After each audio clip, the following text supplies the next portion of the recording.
Hallelujah, hallelujah. दूसरा राजा 5 अध्याय उसके 16 वचन में ऐसा लिखा है, एलीशा ने कहा, यहोवा जिसके सम्मुख मैं उपस्थित रहता हूं, उसके जीवन की शपथ, मैं कुछ भेंट ना लूंगा। और जब उसने उसको बहुत विवश किया कि भेंट को ग्रहण करे, तब भी वह इनकार ही करता रहा। नामान नाम का एक सेनापति कोढ़ी था। परमेश्वर के दास एलीशा के द्वारा उसे चंगाई मिली। नामान बहुत खुश हो गया और एलीशा के लिए भेंट लेकर आया, लेकिन उसने लेने से मना कर दिया। एलीशा का एक नौकर ये सब देख रहा था। उसके मन में लालच आ गया।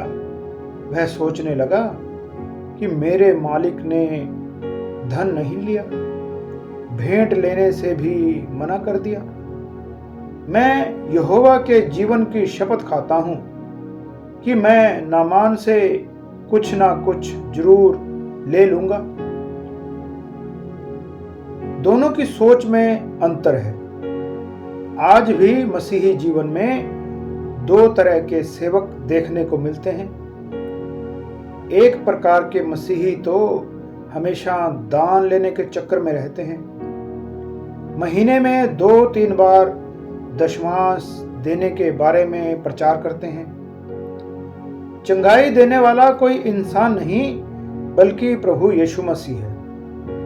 बहुत से सेवक प्रार्थना करने में भी भेदभाव करते हैं। जो ज्यादा भेंट देता है उसके लिए लंबी प्रार्थना की जाती है, लेकिन जो कम भेंट देता है उसके लिए फॉर्मल प्रार्थना की जाती है। ऐसा भी सुनने में आया है कि कुछ सेवक तो प्रार्थना करवाने की एडवांस भेंट लेते हैं। जब एलीशा ने भेंट लेने से इनकार कर दिया, तो एलीशा के सेवक गेहजी को भी भेंट नहीं लेनी चाहिए थी, लेकिन इसके मन में लालच आ गया।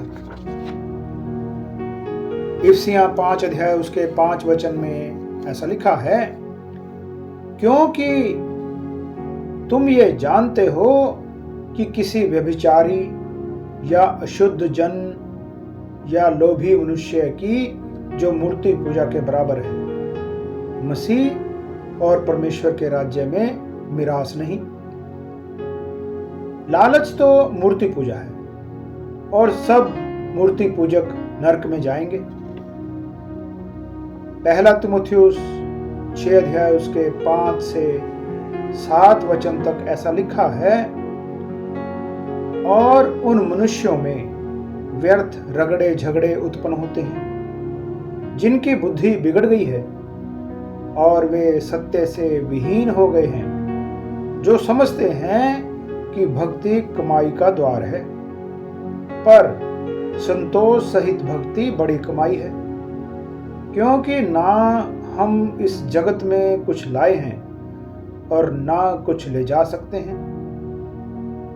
बहुत से सेवक भक्ति को कमाई का रास्ता समझते हैं। एलीशा का नौकर नामान के पीछे पीछे दौड़ा और झूठ बोला कि अभी अभी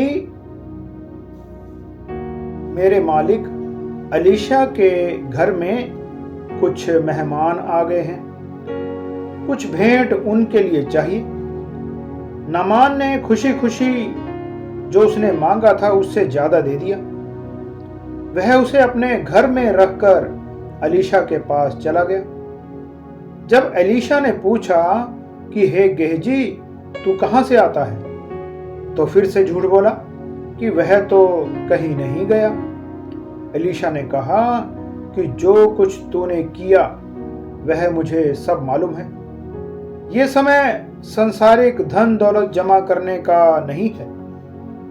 तूने ये जो किया है वह पाप है, इसलिए नामान का कोढ़ तुझको लग जाएगा।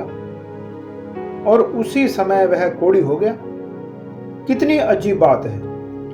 एक कोढ़ी चंगाई पाकर जा रहा है और दूसरा चंगा इंसान कोढ़ी हो रहा है।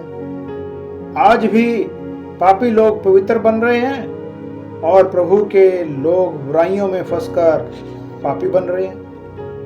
परंतु हमको संसार के पाप में गिरकर परमेश्वर से संबंध नहीं तोड़ना चाहिए। Hallelujah, hallelujah.